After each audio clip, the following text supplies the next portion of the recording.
बिस्मिल्लाहिर्रहमानिर्रहीम। अस्सलाम वालेकुम स्टूडेंट। उम्मीद है आप सब खैर वफियत से होंगे और डेली क्लासेस जो है वो आप लोग ले रहे होंगे। ठीक है स्टूडेंट, आज हम यूनिट नंबर 13 का आर्टिकल डिस्कस करेंगे, कैपेसिटर एंड कैपेसिटेंस। कैपेसिटर क्या चीज़ होता है? याद रखें, कैपेसिटर हमारे पास एक ऐसी डिवाइस है जो चार्ज को स्टोर करती है।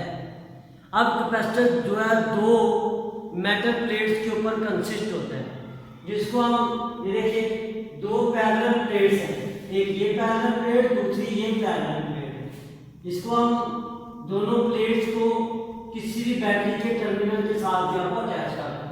पैरेलल प्लेट हमारे पास कैसा होता है, जो दो मेटल प्लेट्स के ऊपर कंसिस्ट होता है। कैपेसिटर की डेफिनेशन देखिए, a device which is used to store charge is called capacitor. एक ऐसी डिवाइस जो चार्ज को स्टोर करने के पर्पस के लिए इस्तेमाल हो, उसको हम कहते हैं कैपेसिटर।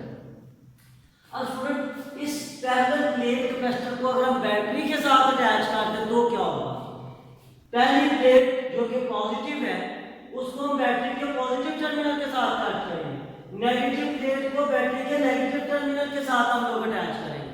जब यहाँ से बैटरी के पॉजिटिव टर्मिनल के साथ एक ऑन ऑफ की हमने लगा दिया है, तो इस की को जब हम ऑन करेंगे, बैटरी से पॉजिटिव जो पोटेंशियल होगा, पॉजिटिव चार्ज कह रहे हैं, वो कैपेसिटर की पॉजिटिव प्लेट को मिलेगा, जबकि यही चार्ज है वो आगे ट्रांसफर होगा फिर। लेकिन याद रहे कि नेगेटिव प्लेट के ऊपर नेगेटिव चार्ज ही स्टोर होगा। ये प्लेट नेगेटिव क्यों है?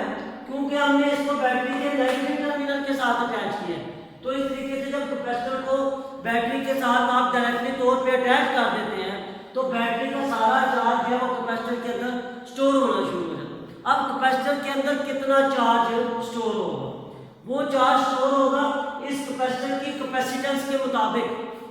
अब देखिए, छोटे जो डिजिटल फैन होते हैं, ठीक है, उसके बाद जो हमारे पास सीलिंग फैन होते हैं, इनके कैपेसिटर डिफरेंट होते हैं। इलेक्ट्रिक मोटर के कैपेसिटर डिफरेंट होंगे, जूसर मशीन के कैपेसिटर डिफरेंट होंगे, वॉशिंग मशीन का कैपेसिटर डिफरेंट होगा। मीन्स कि हर कैपेसिटर के अंदर चार्ज स्टोर करने की एबिलिटी डिफरेंट होती है। उस चीज़ को हम कहते हैं कैपेसिटेंस। जैसे अगर मैं आप लोगों से बात करूं कि मेरे पेट के अंदर दो रोटियां खाने की कैपेसिटी है, अगर तो मैं दो ही खा सकूंगा, चार नहीं खा सकूंगा। तो हर इंसान की अपनी अपनी कैपेसिटी होती है जिसके मुताबिक वो खुराक खाता है।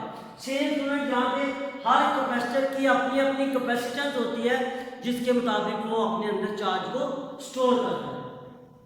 अब हम एक चीज याद रखेंगे, हमने बात की है Q is directly proportional to V, कि अगर वोल्टेज ज्यादा होंगे चार्ज भी ज्यादा स्टोर होगा, लेकिन कैपेसिटेंस के मुताबिक। दूसरे तरीके से आप कह सकते हैं कि Q is directly proportional to V। अगर चार्ज ज्यादा है तो उसका पोटेंशियल भी ज्यादा होगा। किस तरह? मोबाइल की बैटरी देख लें, उसका चार्ज कम होता है, उसका पोटेंशियल कम होता है, हमें उससे करंट नहीं लगता, जस्ट हम लोग उसको फील कर सकते हैं। मोटरसाइकिल के अंदर जो बैटरी होती है उसके अंदर चार्ज थोड़ा ज्यादा स्टोर होता है as compare to mobile battery, लेकिन उससे हमें करंट इतना ज्यादा नहीं लग पाता। लेकिन इसी के मुकाबले में अगर हम एक यूपीएस की बैटरी ले लें, किसी बड़ी गाड़ी की बैटरी ले लें, कार की बैटरी को कंसीडर कर लें, उसके अंदर कैपेसिटेंस ज्यादा चार्ज स्टोर करने की, तो जब कैपेसिटेंस ज्यादा होगी चार्ज को स्टोर करने की, तो ऑटोमेटिक उसके वोल्टेज ज्यादा होंगे। कभी यूपीएस की बैटरी के टर्मिनल को गलती से अगर हाथ लग जाए तो वो अच्छा खासा शॉक पड़ता है, डेथ होने के भी चांसेस हो सकते हैं। क्यों? क्योंकि इसके अंदर चार्ज ज्यादा है। तो जब चार्ज ज्यादा है तो वोल्टेज भी ज्यादा होंगे, because Q is directly proportional to voltage. अब डायरेक्टली प्रोपोर्शनल के सिंबल को खत्म करके हम यहाँ पे यूज करेंगे C, where C is capacitance of capacitor। अब कैपेसिटेंस क्या चीज है जो मैं पहले डिस्कस कर रहा था, ability of the capacitor to store the charge is called capacitor. तो स्टूडेंट की कैपेसिटर के अंदर कितनी एबिलिटी है कि वो चार्ज को स्टोर कर सके, उस फिनोमेना को हम कहते हैं कैपेसिटेंस। अब अगर हमें कैपेसिटेंस C फाइंड आउट करना है तो V को इसके नीचे डिवाइड कर दें, तो C is equal to Q over V। ऐसा ही यूनिट क्या होगा कैपेसिटेंस का? फैरेड। फैरेड कैसे आता है? चार्ज का यूनिट होता है कूलम, वोल्टेज का यूनिट होता है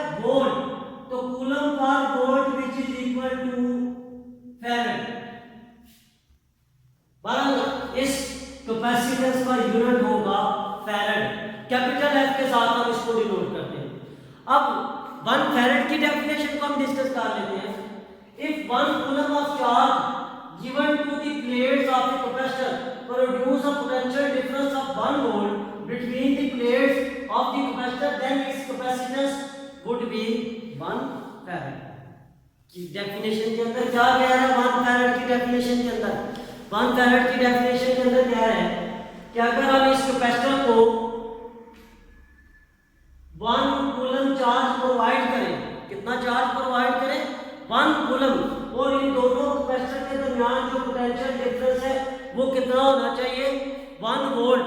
लिहाजा अगर जब दोनों कैपेसिटर की प्लेट्स के दरमियान पोटेंशियल डिफरेंस होगा 1 वोल्ट, तो उनकी कैपेसिटेंस होगी कितनी? 1 फैराड।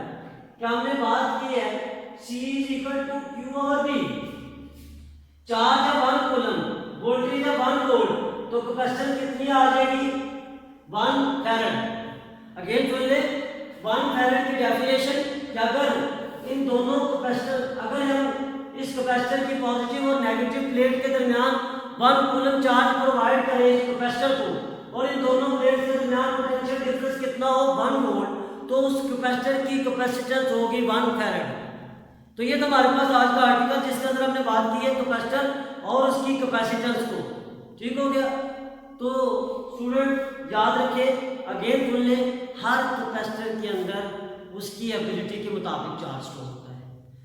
जो छोटा कैपेसिटर होता है वो कम चार्ज स्टोर करने की एबिलिटी रखता है, जो बड़ा कैपेसिटर होता है वो ज्यादा चार्ज स्टोर करता है। ठीक हो गया स्टूडेंट? तो ये हमारे पास आज का आर्टिकल। उम्मीद है आप सब खैरियत से होंगे। Thank you.